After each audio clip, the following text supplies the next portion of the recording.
Hello, everyone. My name is David McLeod. I am your life mastery coach, and I want to welcome you to MagnifEssence in Motion. Today, our topic title is The Symphony of Self. Now, that may sound a little bit strange, but I think you're going to really enjoy it. Have you ever found yourself with a mental state where you just seem to be buzzing with endless, uncontrollable thoughts, leaving you exhausted and disconnected from your true self? You know, if that's true, then you're not alone, I can tell you. It certainly happens to me from time to time.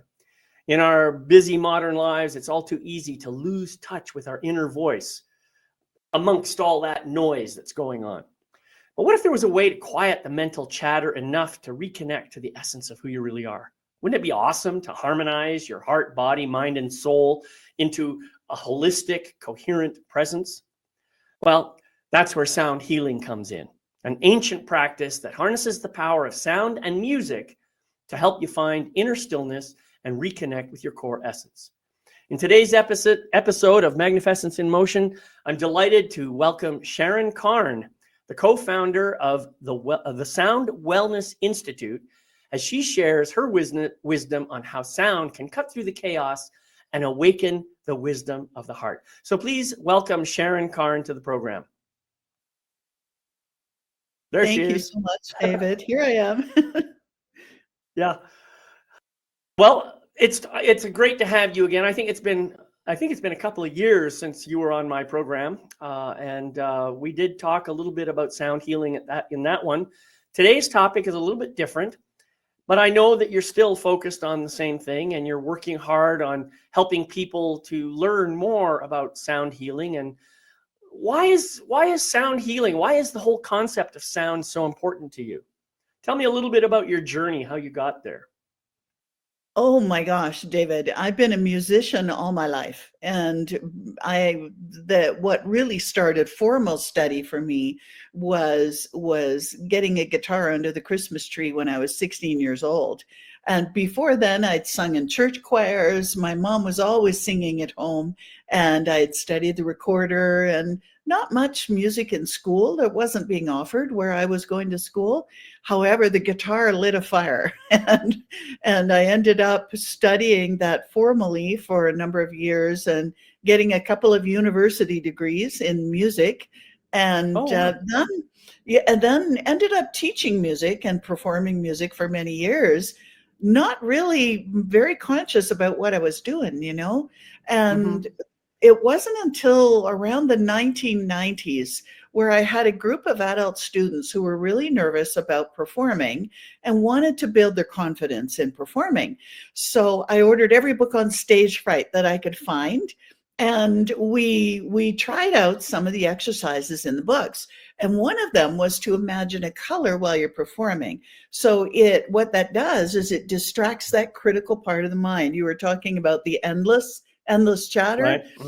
So it can really get amplified when you're thinking about, oh, I played the wrong note, blah, blah, blah with that.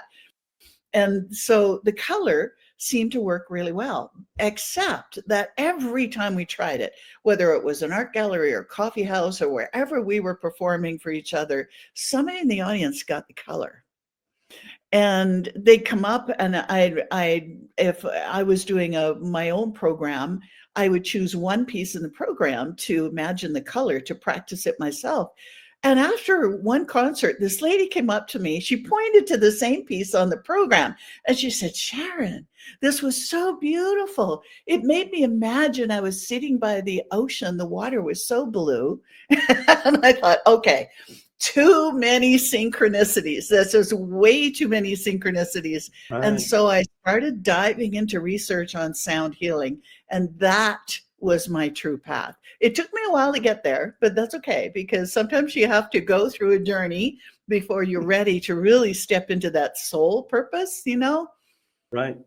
Well, you're absolutely right. I think a lot of us kind of wander around kind of like, those balls in the pinball machine, getting bounced around from one thing to another. And it takes a while for us to find that secret hole that takes us into the truth of who we really are.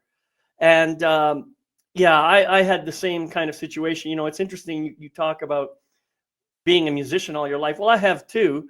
although I haven't really promoted it all that much, you know.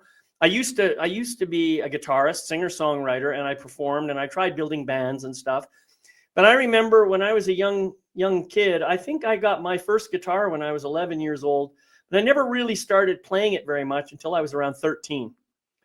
And of course, this was in the time of the Beatles and, you know, other groups like that. And I said, man, I want to be a rock and roll musician, just like, you know, Paul McCartney and John Lennon, all those guys. And I started developing the skill and getting pretty good at playing music.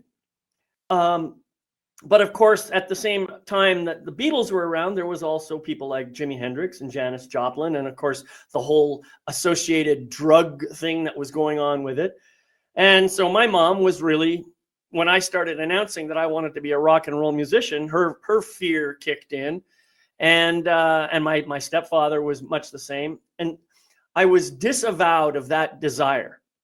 I was told I could have music as a hobby. I could have it as a background thing, but I had to find a real job, you know? Oh my goodness. So, yeah. And I mean, I don't fault my parents. They believed they were doing the right thing for me. And I mean, let's face it, if I hadn't followed the path that I followed, I would not be here today in this form that I am now. But I have, in the recent years, really rediscovered my music. And I have started, I'm not performing, but I am doing a lot of compositional stuff, especially in the area of meditative trance kind of music. So I really want to get into this because I think you and I have a lot in common on this. I think, you know, we can talk about different frequencies and how they all, you know, combine together. There's so many different directions we can go on this. I know you have a specific kind of a desire to talk about certain specific things. So we'll certainly get to those. But I really want to look at as much as we can within the next hour. Oh, absolutely, David. I'll go wherever you flow. So I love talking about all of this. Well, and you know, the first thing that comes to my mind is I like how you associate sound with color. You know, I think it's amazing. I do a lot of that myself, and I never really thought about the meaning of that. I just know that certain pieces of music that I write seem to have a flavor of a particular kind of color. And so I do my own, you know, my own cover art for all my songs, and the predominant color shows up in those pieces of artwork. So I totally get it. You know, there's definitely a relationship between, you know, the frequency of the sound and the frequency of the color that you're choosing. I don't know what that relationship is. And it's something that maybe I think you're allowing your intuition to decide for yourself what that is. And I think I'm doing the same thing. So let's talk a little bit about that and how important those relationships are.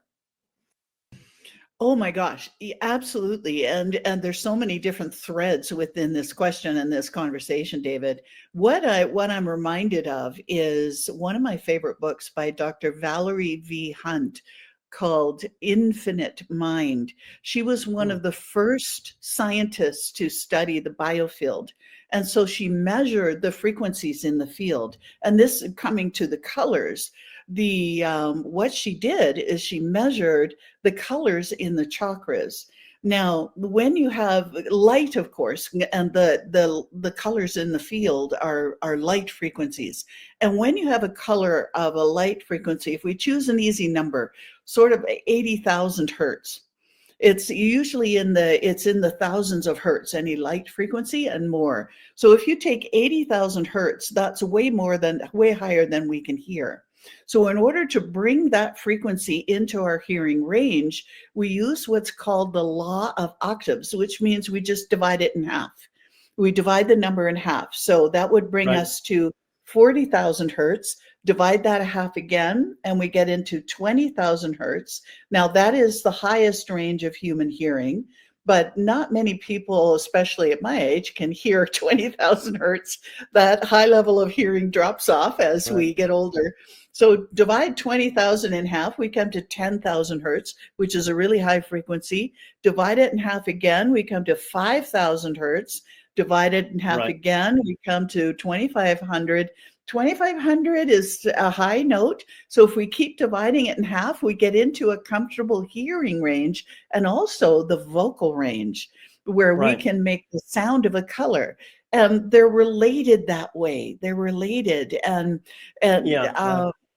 yeah, I don't know. Well, I That's think one thread of this what conversation. yeah, one thing I know is light and electromagnetic frequencies that we are capable of seeing are all in the megahertz range. You know, like I think it's around 600 to 900 megahertz, which is a very, very high frequency, which obviously Yeah. is way beyond sound. And our typical human hearing range is between 20 hertz and 20,000 hertz, like you said. Mhm. And Mhm. but there are some other real interesting frequencies that I've become aware of. You've heard of the Earth resonance frequency, I'm sure, the Schumann Oh, frequency. absolutely. 7.83. It's That's right, shifting a 7.83 lot. hertz. Yeah. Well, that's a very low frequency. It's not audible to the human ear, but it is a powerful frequency because you can use it for controlling things in like synthesizers and stuff. You can use those, they call them low frequency oscillators. They go, you know, from 0 up to the maximum and then back down to 0 again over a cycle. And that takes 7.83 seconds. That's really what it is. Or maybe I've got this wrong. 7.83 hertz. That's, sorry, 1 over 7.83 seconds. Wow. That's, yeah. And now if you take multiples and fractions of that, you now have other frequencies which are related to it. Well, I Mhm. use this 7.83 hertz for all of my trance meditation music. So the tempo of the piece is 78.3 hertz, which is 10 times 7.83. And I chose that because it's just a nice, comfortable number. You know, I didn't double it because I thought that would just be a little bit too fast. So I went with the 78.3 hertz for the overall tempo. And then within the tempo, I've got different sounds and different, you know, I mean, it's really, really fascinating stuff.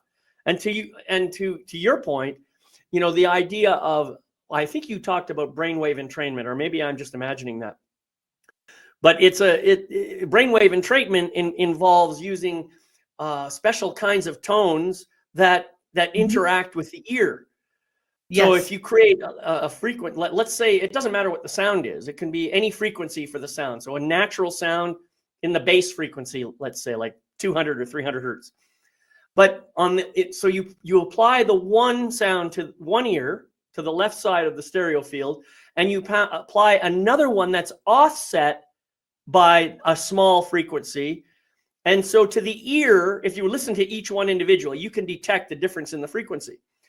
But the difference that they choose is slow enough so that it creates what's called a beating effect. And this is where binaural beats come from. And that Mhm. can actually really, really soothe the mind, depending on the frequency of that difference between the two. Whatever value you choose, it can create a powerful effect for meditation. So that's kind of where I came from with the whole frequency idea. Oh, totally, totally. And 7.83, David, is within the alpha range. So when you're Right, creating the difference frequency, or what's called the difference tone between those right, two different frequencies, then if you're within the alpha range or theta range, you can guide the brain waves into all kinds of mental, physical relaxation. It's exactly. brilliant work. Brilliant work. Right. Yeah, the 7.83, it kind of is a crossover between the alpha and the theta Yep, brainwave yep, range. yep. So you have the simultaneous effect of relaxation and focus, which is, it's one of the best ways of meditating that I have found, you know, I so I love don't that. fall asleep while I'm listening to the music. Yeah, yeah. Fascinating. And the brainwave entrainment is a powerful tool for people to use, especially for that busy mind. If you're really Right. finding that busy mind is at the point where it's really, really hard to manage, or you just can't stop it in order to go to sleep or something like that, brainwave entrainment can be a fabulous tool for Right. slowing down the brain waves and relaxing the body, because the brain waves, the breathing and the heartbeat are all intimately connected. You That's change right. one of them, you change all three. That's And right. you change Hmm. the heartbeat with breathing, you do the same thing. You slow down the brain waves. And Right. the breathing, the heartbeat, the music through entrainment will slow down the heartbeat depending on the beat of the music, because your heart is built to try to match the beat of any music around you. And Yeah. so if you have music within about 60 beats per minute, which is a relaxed heartbeat, then that will shift the breathing and shift the brainwave state. All you have to do is have it playing in the background. And you Right. can go to Spotify or YouTube and search for 60 beats per minute, and all kinds of playlists will come up with music at 60 beats per minute. When I found that out, I thought, oh my God, what a huge tool to share with people, Right. because that shifts everything and it's so simple. Right. Right. Well, and but I think there's more to this. You know, you can have really uplifting music that's 60 beats per minute, and you can have downer music that's 60 beats per minute. So you Oh, got to be yes, you can. careful what you choose. You want to Mhm. I mean, it's like, for example, I one of my favorite bands of all time is Dream Theater. Now, no one would accuse them of being a band that's suitable for meditation. It's pretty heavy duty, progressive rock, high intensity, you know, this virtuoso type stuff. I love listening to that. But at the same time, I recognize that it kind of agitates my body in some ways. Ah, So, yeah. interesting. So if I want something that's going to relax me, I have to choose something that's completely different from that. Mhm. And it doesn't keep my brain too activated. It'll, like you said, if you can play it in the background and not necessarily pay conscious attention to it, then let it do its business, let it vibrate and flow through you. That can be really, really positive and supportive. Absolutely, absolutely. You know, I remember when well, there's been so many different Batman movie music is manipulative of the heartbeat in this way. I almost had to Exactly. leave one of the Batman movies because the drums throughout the whole last, oh, probably hour of the movie, the drums were going boom, boom, boom, boom, boom, boom, and my heartbeat was just almost coming out through my mouth. I almost, and of course, in the theater, it's surround sound. So the sound is coming at you not just through the ears, but through the whole body, through the low vibration and That's the right. going through your body. And I had to do some controlled breathing to slow down my heartbeat. Really work at it, because the beat of the drums was so fast. It just about yeah, I was really getting uncomfortable there for a while. But I didn't Right. want And to miss so, the end of the movie. yeah, I know exactly what you're talking about. Because of my interest in music, I do pay attention when I'm looking at different shows or whatever. I notice the music that's playing at any given time. And I say, wow, I notice that with that music, I feel real sadness here. Is it just because of the chord combinations that they're putting together? Or is it the specific instruments that they're choosing? Is it the, you know, the melody that they've picked? I can't necessarily figure out what's causing it, but I do notice how the effect it has on my body. It, in a way, it's all of it combining. However, the harmony is the emotional guide with the chords that they're playing. The Right. harmony, the combination of notes is the emotional guide. Yeah, and harmony is, well, for people who aren't necessarily familiar with music, harmony is just, you know, when you have two or more notes playing simultaneously.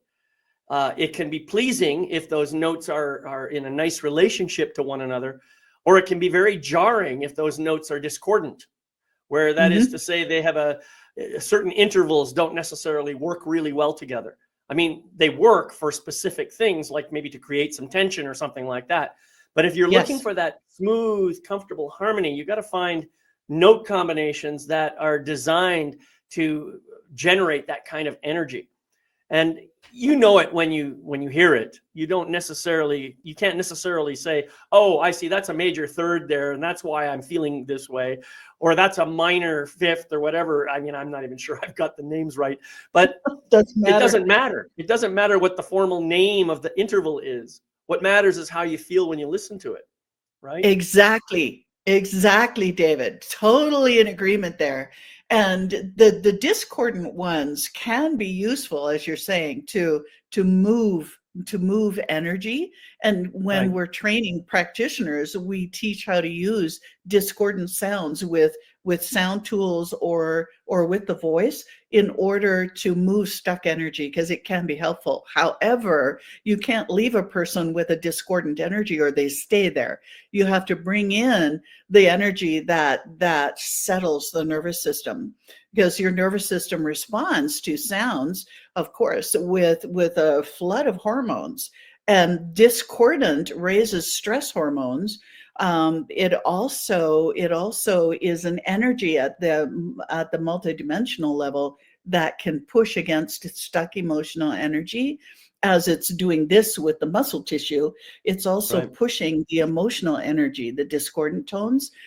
So you need to calm that down again and allow the body to move into its healing hormones by bringing in those sounds that the nervous system responds to, with serotonin and dopamine and immune system boosters and pain relievers, the endorphins. So all of that is part of the guiding of different kinds of sounds. We do it a lot intuitively. When you start learning how those sounds work with each other, then it's fascinating. You're absolutely right. And, not only does it, well, we talked about discordant tones, which means that you've got one tone at one frequency and another tone at another frequency, that they just don't seem to fit together when you're listening to them. And that creates a bit of, what's the word I want to say? Well, discordance, I guess. And that I agree with you. That can have that vibrating effect of loosening stuff on your body. But another way of getting a discordant effect without using audible frequencies is in the isochronic tones or binaural beats, where the delta frequency is such that it creates a discordance. And so it's kind of the sound beating inside your ears. Your brain resolves it as one tone, but it's still having that effect. And that effect can still, influence your body. So be very, very careful about, binaural beats and isochronic tones as well, because they, depending on the frequency of the beat frequency, that could create what you call a discordant effect. Mm-hmm. Yeah, and another thing that is kind of disappearing from common knowledge that I'm finding in the recording industry and those using the isochronic tones and binaural beats is that those people who suffer from seizures, David, is similar to the flashing lights. Right. They can also be triggers for seizures. So we always have a safety recommendation is always important. Now, it's 3% of all the people who suffer from seizures who may find that a trigger. It's a very small number. However, it still may put someone into discomfort. Even when you go to YouTube, not everything says that it's using binaural beats or brainwave entrainment. If it does, and then that if you tend to suffer from seizures, then it's something that may not be a good choice for you. There are tons of other choices. However, it's important to know that if for those who do suffer from that kind of condition, then brainwave entrainment or quick flashing lights can also shift, can be a trigger. Yeah. Mm-hmm. The strobe, yes, the strobing. That was what I was trying to think of. Thank you. Right. Well, so now we've talked about these terms, binaural beats and isochronic tones. So I think just for the sake of clarity, we should probably help people understand what those are. I think I already explained the binaural beats. Would you like to take a stab at it? Maybe your explanation will fit better for people. Well, your explanation is perfect. What I can do is maybe demonstrate the speed of some of these, because you were talking about the delta one, which is a very slow wavering. And when I hear delta brainwave entrainment, it's usually like in the bass, it's like whoa, whoa. It's about that speed. Now, if you are a shamanic drummer and you want to bring someone into theta brainwave state, then you're playing at about 60 beats per minute. Let's see if I can do it with my hands. So this speed is theta brainwave. So it's well. In brainwave, you'd hear, if you're hearing, well, most brainwave frequencies are masked by the music, but if you have just the frequencies, you're hearing that's theta brainwave. And then yeah, that's more like an isochronic tone, though, that you're talking about. You know, that's where you have one frequency, one tone frequency, and it's chopped up into pieces where the space between the frequencies is another frequency. You know, how often am I breaking those up? And so when I'm referred to the delta, I was talking about in binaural beats where you've got frequency 1 on the left ear, let's say 40 hertz, and frequency 2 on the right ear. Well, no, not let 40. That wouldn't be a very high. Let's pick 150, 300 hertz. Let's pick that. Mm-hmm. So 300 on the left ear and 306 on the right ear. The delta is 6 hertz. Mm-hmm. And 6 hertz corresponds to a certain brainwave frequencies. Okay. Now, the one I was talking about for my music is the Schumann frequency, 7.83. So I chose a delta of 7.83 hertz between the two frequencies. And in order to offset, what I did was, if I want a resolved frequency of 300 hertz, then I would add half of 7.83 on one ear and subtract the other half on the other ear. So that gives you the 7.83 delta, but it brings the two frequencies closer to the center and makes it easier for the brain to resolve. Isochronic tones, on the other hand, don't require a stereo field. You can hear isochronic tone right here in the center of the field, and all you're doing is just breaking the tone apart in a certain rate. So if I did it at 7.83 hertz, that would mean that every second you would hear 7 beats, 7.83 beats. That would happen. And that would, it has a certain effect on you.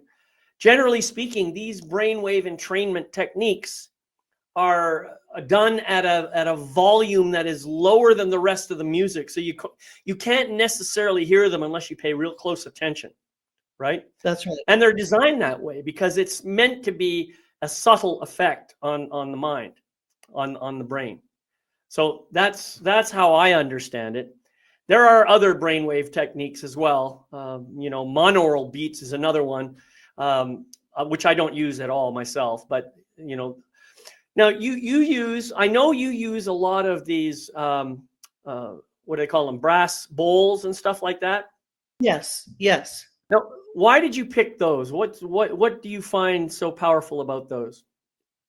Oh, I use a lot of different sound tools, and the Himalayan bowls or Tibetan singing bowls, David, are probably my hardest working tools. And I didn't bring incredible this morning. I wish I had, then I could play it. The large Tibetan bowls are made by hammering a piece of metal into a bowl shape. So they're not even on the outside. You can run your hand along the outside of the bowl and feel all the bumps from the indentations from the hammer strokes. Now, what that does to the sound is when you tap it with a gong mallet, it creates all of the waverings at all different levels. So it has the slow ones, the whoa, whoa, whoa, whoa, at really low wavering, and then it has whoa, whoa, whoa, whoa, whoa, whoa, and whoa, whoa, whoa, whoa, whoa. A lot of wavering sounds at a lot of different pitch levels. So low, medium, and high, all at the same time.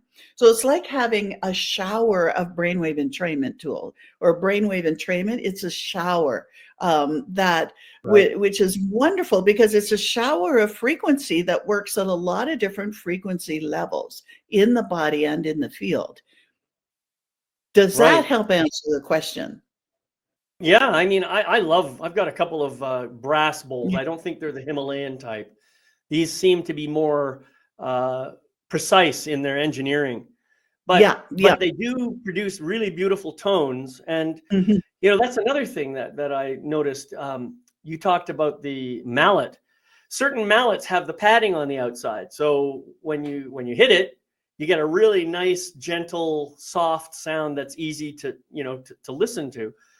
And then you've also got these, sticks that you can hit it with. Well, that creates a very kind of clangy bell sound, which, if you like that sort of thing, go for it. And then there's other ones in between. And then, of course, there's the thing of what is it? You take the mallet and you rub it around the outside or around the inside, whichever. And that creates a whole different kind of sound. It does. My favorite, though, is the gong mallet, the one with the large mallet on the end of the stick that you tap like tapping a gong, only the bowl becomes the gong, and that activates all the different levels of frequency, the wider frequency range. And if I have the bowl on the body, in the big bowls have a very deep, almost out of hearing range sound. It's right at the low range of our hearing that works on muscle tissue and tension. And they're pushy sounds. They're doing this to the muscle because sound goes through you. Having a back massage with one of these old bowls is incredible relaxation. We train a lot of massage therapists how to use the bowls and the tuning forks, which are more like lasers.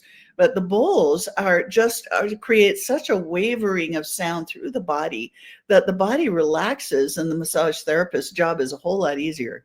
It's a beautiful sound, and the body knows sound. Your body has receptors for sound in every cell. So the cells talk to each other with sound, in addition to the chemical electricity and all the other ways they talk to each other. Sound is one of those ways. And so the body knows what to do with sound. Yeah. It's interesting that you mentioned that. And I think an important point as well. I'm sure that this is something that's been well known throughout the time that we have been living on this planet, but sound is primordial. It is, it's the vibration that keeps everything going. And there was a beautiful quote that I'm gonna mangle it here. I think it was by Jiddu Krishnamurti, where he said, "Everything owes its existence entirely and solely to sound." I believe I'm probably not saying that quite right, but it was something like that. And I remember, and he, not only that, but he's got this beautiful voice. So when he says it, you kind of say, "Oh, this guy knows what he's talking about," Anyway, the sound is like primordial. It's primal as well. Yes, absolutely. And when you go in, I love the rabbit hole to find out more about the 0 point field, what we call the universe, David, and what it's made of. It's made of sound. And some of the most recent research say that at the very basis of matter is standing waveform. And if you've seen cymatic videos with a CYMATIC, those are standing waveforms. We have a video of me doing one of our rudimentary cymatic sounder exercises where you can see my voice move the sand into geometric patterns. That's what sound does. At the basis of matter, it creates a waveform, which is a structure. When you add them all together, that becomes a planet or a galaxy or a cell or an eyeball or a toe. We are a mixture of standing waveforms, and standing waveforms at one level are also information. So this whole field that we live in is like the soup of energy is the Akashic records. It's information. And our mind and brain is a receiver and a transmitter. So we are, as living within this soup of a field, we are intimately connected with every part of this field. So we can travel around it and gather information, which many people do intuitively. They gather information from the field by different frequency ranges. The Pleiadians have a frequency. The information about Akashic records has a frequency. The information about your guide has a frequency. Your angel has a frequency. You have a frequency that they use to find you. Everything is frequency. That's right. That's right. You mentioned the cymatics, and I'm glad you did, because it reminds me of an artist, a musical artist that I know of by the name of Nigel Stanford. I And he love does, his videos. Yep. yeah, he does some great videos of, the cymatics thing. And I bought several of his CDs, and that music is there's something about it. It's really nice to listen to. It's got a nice rhythm to it. I love his music. It's really, really good. So if you haven't checked it out, folks, check out Nigel Stanford. And if you want, you can look up Nigel Stanford Cymatics, Cymatics, and you'll find all kinds of great videos by him. I mean, he's not the only one who's done cymatic videos, by the way. But yeah, anyway. Yeah, your observation about the 0 point field. I remember reading a book years ago, and I can't remember the name of the author at the moment, but it was called The Holographic Universe. Have you read that book? Michael Talbot. I've read parts of it, not the entire Yeah. thing. And also another book that goes with that is The Divine Matrix by Greg Okay, I haven't Braden. seen it. So the two of them are very Greg similar. Braden. Yeah, I've Braden. read some of Greg Braden's stuff too. Well, I remember when I read that book, I thought, oh, this is so fascinating. And it really started me thinking about what you're talking about, this 0 point energy field. If I've read many books, as you probably have done as well. Lynn McTaggart is another one who did The Field. Yep. That was a great book. Anyway, the reason I want to bring this up is because the idea of a 0 point energy field, which in my view is the source of all consciousness, that's where all consciousness resides. And Me too. Yeah, we may think that our memories reside in our brains, but that's not true. That science wants us to believe that. I believe that our memories actually reside in that 0 point energy field, and our brains are just telecommunications devices that know how to access and store memories that are relevant to our lives and know how to retrieve them. Absolutely. And so the reason I think this is so important is because it helps me to understand first this idea of telecommunications or psycho telecommunication, whatever you call it. What is it called? Telepathy, where people can communicate with each other without using without using the traditional forms of communication. They may be accessing the 0 point energy field using their brains and then transmitting to the other person because they somehow figured out the two frequencies. People who have past memories of past lives and whatever may in fact be reaching into the 0 point energy field and connecting with those memories. Or how about reincarnation? That 0 point energy field, that explains that too.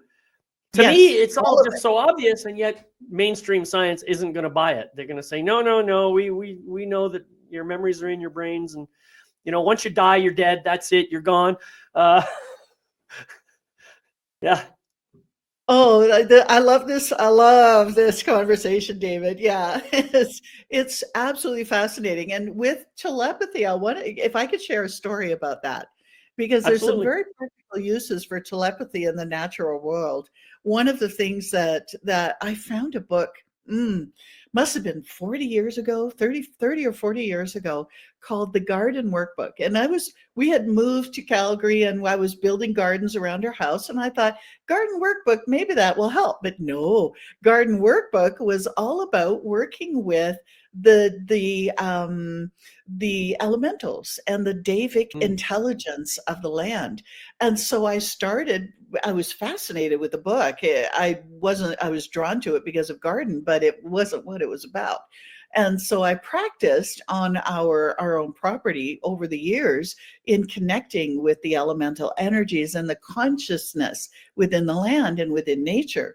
Well, we have a bird bath in the backyard. And one year there was a pair of ravens who had a nest about half a block away. And in the springtime, when they were feeding their hatchlings, they would bring all kinds of goo, body parts they brought to wash it off and take it to their babies. They were in the bird bath most of the day. So one morning, and usually, especially when it's hot here, the little guys, the sparrows, love that, and the swallows, the sparrows mostly, the robins, the flickers, they love the bird bath. Mostly they're in there at noon. So what I did is when the raven was in there one day, I was sitting in the backyard, and we locked eyes, and I sent it because in the animal kingdom you send images are more effective than words with the animals. And so what I did is I imagined the sun at this one part and imagined the sun at this other area of the sky. And I sent a picture of little birds in bird bath. And it went outside of that window. So it was about a 2 to 3 hour window at noon, from about 10 or 11 till about 1 or 2. And then I would clean the bird bath at about 10:30, and then and then it would be fine. It'd be goo in it again after 2. And they listened, and they stayed out of the bird bath for exactly that window for the whole summer. And the little guys would have clean water for that period, and the bird bath would be full. They'd all line up on the fence to take turns to have their bath in the bird bath. And it was fascinating how clearly the raven got that message, because the next day they were out of the bird bath for that window. And Wow. it was a clear image that was sent with clean water, little birds in the bird bath, and the sun at the areas of the sky. Beautiful. Fascinating. Yeah, that's Fascinating. amazing. And even though we're not talking explicitly about sound healing right now, we really are, because all of what we're doing is talking about sharing frequency. That's the whole thing that we're talking about right now. And telepathy is a frequency, and the Right. natural world, I think, understands frequency. And it was fascinating, absolutely fascinating. Yeah, yeah. Well, so here we are, all over the place, talking about Michael Talbot and Lynn McTaggart and many others, I'm sure, that talk about the 0 point energy field. But I think it's fascinating, and music, to me, music and sound are two really powerful expressions of consciousness that, I mean, we all seem to love music.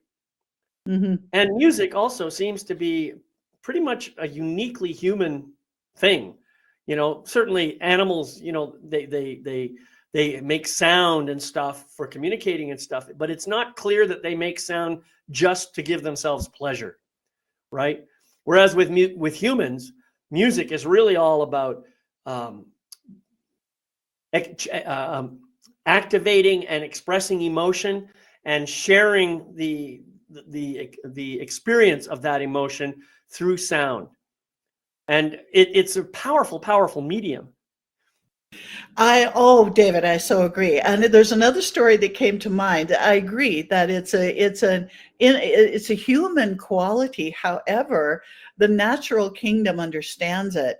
A couple of weeks ago, I was asked to do a private sound bath for the closing ceremony of a group here in Calgary. And it was a beautiful day. So I set up on the deck outside. And it was a fairly small group, so they all had their yoga mats, and they were around on the deck outside. As soon as I started the sound bath, there were 3 magpies in the tree above me that started to chirp, and they chirped the whole time I played. I played the Himalayan bowls, and I played the crystal balls, I played the chimes, and they didn't stop chirping. They were singing along with me. As That's soon great. as I stopped, they stopped chirping and they flew off. It was fascinating. There were quite a few people who were there who noticed the birds, and that they enjoyed it as much as the humans did. They may not be able to create it, but they certainly had the same experience. Right. Yeah. And I mean, think about all the silly videos on YouTube of animals doing things to music. Yeah. You're right. Sound is the energy of the universe. It really is. Yeah. I agree. And yeah. So now you talked a little bit about these Himalayan bowls. Do you also use the crystal bowls? Mm-hmm. And do you have one of those big, giant, massive 500-pound crystal, maybe it's not 500 pounds, but one of those big, massive crystal bowls with that really beautiful deep frequency? I have a 14-inch frosted classic bowl, which has a pretty deep frequency. It's probably about 10 pounds, 10, 15 pounds that bowl weighs. Right. And I'm not sure if it's what you were thinking of. Yeah, that sounds about The right. it's a grounding frequency, and it's fascinating. There were a few other bowls that came into my collection about 2 years ago, and there's another frequency that's similar to that big bowl. It's a smaller bowl and it's a thinner bowl, which gives it a lower sound. And what I'm finding is that it's also a bowl that it's called an alchemical bowl. The crystal bowls are fascinating. They're so much more like lasers. They work at more multidimensional levels than the physical levels the Tibetan, the Himalayan, the metal bowls work at. To me, I love starting with the metal bowls because they move muscle, they move tissue. They also move everything else in the multidimensional human being, but they're really helpful at moving tissue, which is where a lot of people are present to. And as that tissue is moved and released and relaxed, and the body relaxes more than the crystal singing bowls, crystal has some fascinating qualities of working with human thought. Marcel Vogel was a scientist who worked with IBM. He was their top inventor. He has more patents through IBM than anybody else. He passed away, I think, in the 1980s, 1990s. And when he retired from IBM, he started studying the healing properties of quartz crystal because he found there was a similarity between how humans think and how humans can work with quartz. And I'm they turned out that was one of the main things that quartz does with human thought is it turns up the volume on it. It's an amplifier. It's an amplifier of thought frequencies. It's an amplifier of biofield frequencies, the higher frequencies within the human being. So Right. once the body has stabilized a little more with the metal bowls, then I love to bring in the crystal bowls and guide people to, okay, what are you creating right now? What are your intentions for today, for this week, for this year? Let's turn up the volume on it. And Nice. so the crystal bowls do that. When the alchemical bowls have other minerals bonded to them, and they have frequencies and energies like lapis is an ancient mineral. The grounding bowl I was talking about that's similar to my big one is Egyptian blue. It has platinum, which is a very feminine, divine feminine kind of frequency feeling. And then it has lapis bonded to it, which to me brings in how the ancient Egyptians and the beings who taught the ancient Egyptians how to use sound, then that bowl also brings that resonance. And to me, the resonance activates and reminds, for those people who may have had lifetimes in ancient Egypt, it activates that a resonance in their biofield. And like you're saying, other lifetimes are in our field. They're in the 0 point field. They're also within our personal field, or the resonance is. So the resonance will be a beeline. It's like plugging in that wire, that light, and then connecting with the resonance of that lifetime to bring that information here. So that's one of the ways that those singing crystal bowls can work. It's like a plug-in to memories of different things, or plug in to an intention you're wanting to create. It moves it's an amplifier. It's absolutely fascinating, totally different, works more with that light part of our being rather than the physical, although it can do that. I love it all. It's just so very cool. Right, right. This alchemical bowl that you were talking about, is this something that is man-made? Is it constructed? Is the compound itself made by man, or is it? It is. It's not. It's not like Yes. A naturally occurring thing, and the thing was just shaped into a bowl. What they do is they take pure quartz, and Right. they grind it into a powder, and they heat it in at very high temperatures, because quartz is a very hard mineral, almost to the hardness of diamond, but not quite. So it's a very hard mineral. They heat it at high temperatures into a bowl shape, and the shape of the bowl, the thickness of the walls determines the frequency or the musical note it has. And then also, as part of that process, they can bond other minerals into Right. or onto the surface of the bowl or into the powdered quartz. For example, if they powder the lapis and add that to the powdered quartz as they heat it, then you get a mixture of a blue color along with the clarity or the clear quartz. So it has the same properties that Marcel Vogel talked about in his experiments with what quartz does and how it works with the human consciousness. It's a That's consciousness fascinating. tool in a huge way. And the Right. singing bowls are very similar. And because of resonance, resonance is connection. And when you add lapis, to me, has an Egyptian connection. And so if some people in another lifetime have that connection, then the sound of the bowl can activate, and like plugging in that resonance in their field, and they'll remember, oh, I have this knowledge. I don't know where it came from, but I have this knowledge in my being or in Right. my brain. It's a way of accessing more information. So interesting. Right. Very, very fascinating. Now, you keep mentioning singing bowls.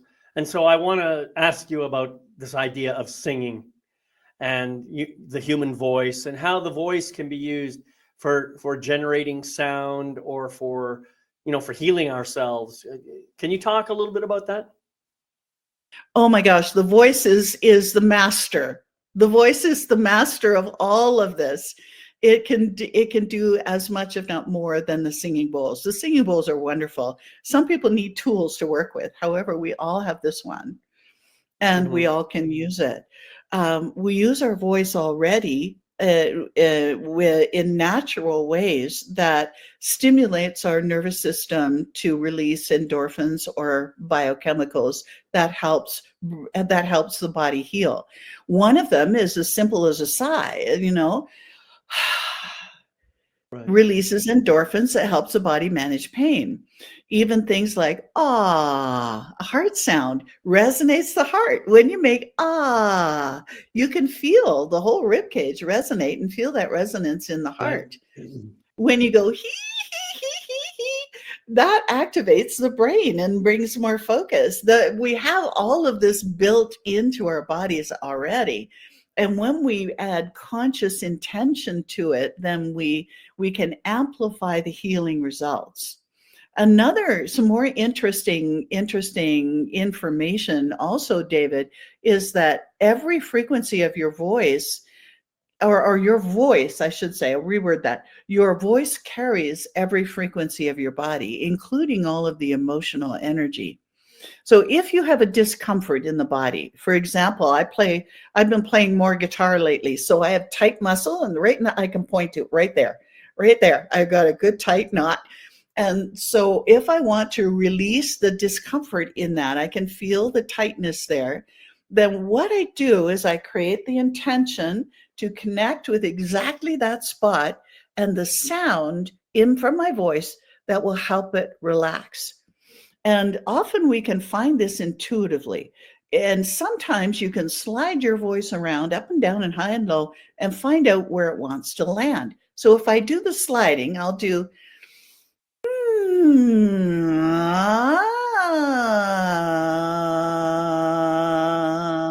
now I feel that sound right in that muscle. And if I sing that sound to that muscle, it'll loosen it up and release it. And I've demonstrated this in a lot of the live talks and online talks I've given, and we teach this to our practitioners. And we gauge the pain level, the discomfort level, and then and before you start, and then after you finish, and 5 breaths. I've seen multiple times take a level 6 pain down to a 2 or 3 in 5 breaths. Right. Yeah, that's Just beautiful. amazing. Right. Well, okay. And so you just demonstrated a frequency and a formant of your voice.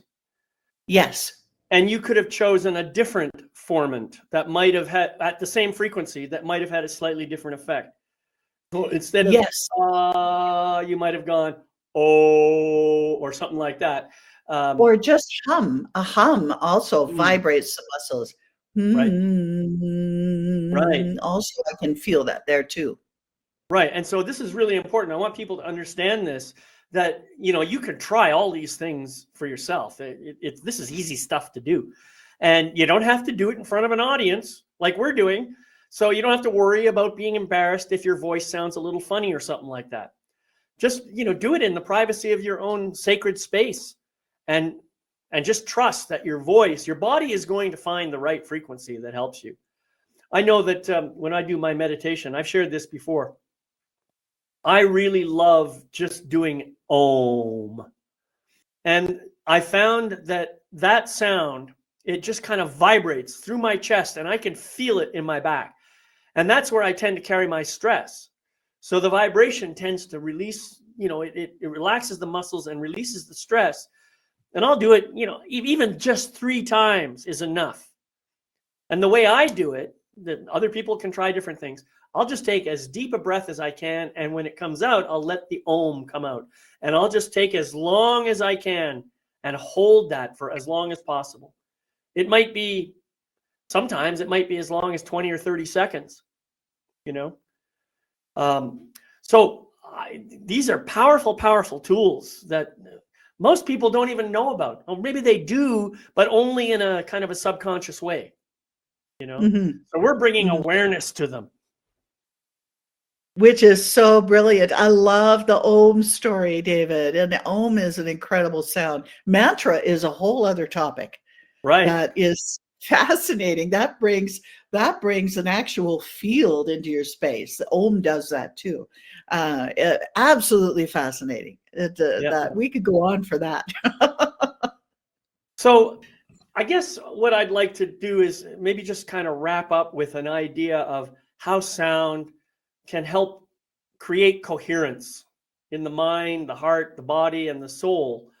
Just give me a summary statement that tells people how they can use this on a daily basis, with or without these external tools like bowls and crystals and stuff.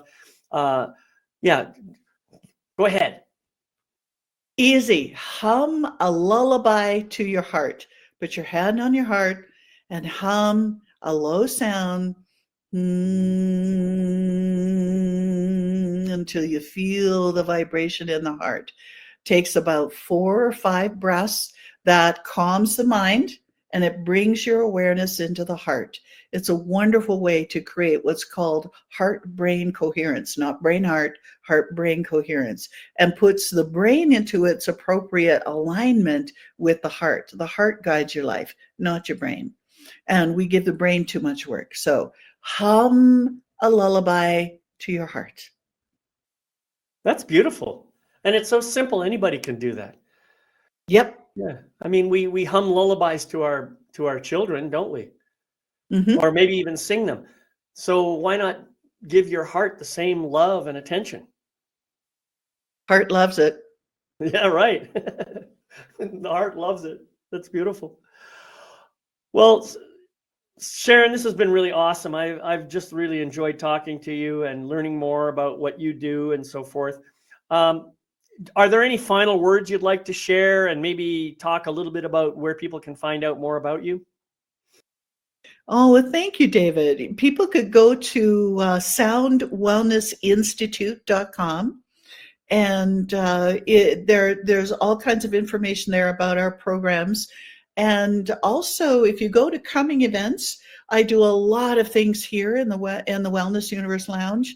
And you can come and enjoy so many different events where there'll be events. Some of our courses will be up there too. You can explore more.